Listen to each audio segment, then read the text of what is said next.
My name is Kristen Campbell, and I've served in the church for years as I raised my children. I worked in the nursery, I served in youth, I worked in children's ministry, I've been in women's ministry, I've served all over. But probably the most challenging serving is what I'm doing right now. And it's not what I thought my empty nest years would look like. I'm serving my mother. I'm taking care of my elderly mother. And it's a season. It's not a logical serve. As a child, you don't really think that you're going to be serving your parent because they're the caregiver. You're not the caregiver. So as I do it, I realize that God is working on me too. As I serve her, He's growing my heart. He's teaching me grace and humility.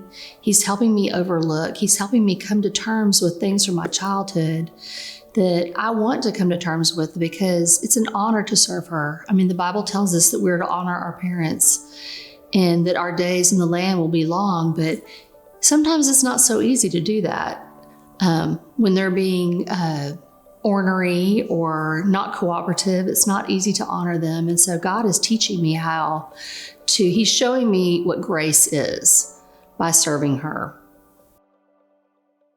Last week, we talked about a number of gifts God gives His people and the purpose of those gifts as ways to serve other people. I hope you took some time to complete your gifts assessment and consider the ways God might have gifted you. If you haven't already, take some time to share this with your group members and then affirm where you see each person's giftedness. Remember what 1 Corinthians 12:7 says. Now to each one, the manifestation of the Spirit is given for the common good. We are looking for ways each one of us can use our gifts to build up the body. Today, we're talking about our gifts in community because remember that God gifted you to build up His church and show His grace and love to other people. You're not designed to use your gifts in isolation, but in relationship with others. And so it's important to reflect on what it means to be a part of God's family and serve others. One of my favorite passages that talks about this talks about Jesus as our example. You may remember that in week 1, where we talked about Jesus serving others the night He was arrested. In Philippians 2, we read more about Jesus as our model for service. It says, "Do nothing out of selfish ambition or vain conceit. Rather, in humility, value others above yourself, not looking to your own interest, but each of you to the interest of the others. In your relationships with one another, have the same mindset as Christ Jesus, who being in very nature God, did not consider equality with God something to be used to His own advantage.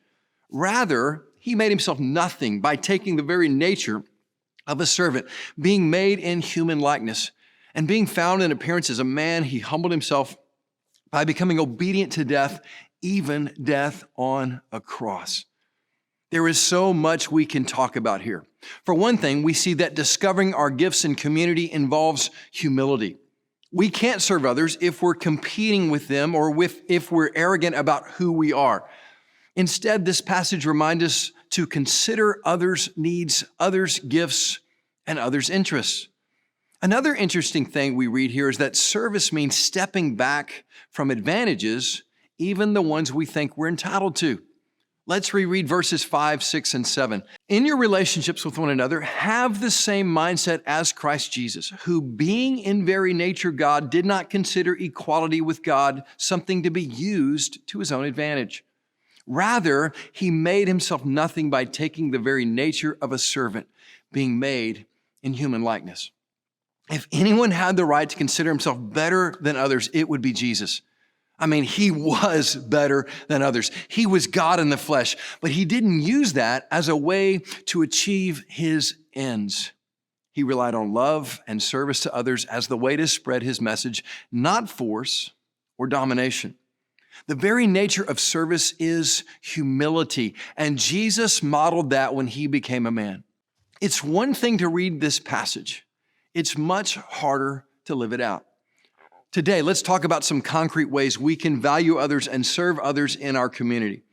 How would our church change if we all lived this way? How would your family and friendships change? How can your small group as a community serve the larger community? What is a project your group could do together? We are discovering more of who we are as we progress through this study. Now, let's discover how we can bless and serve each other.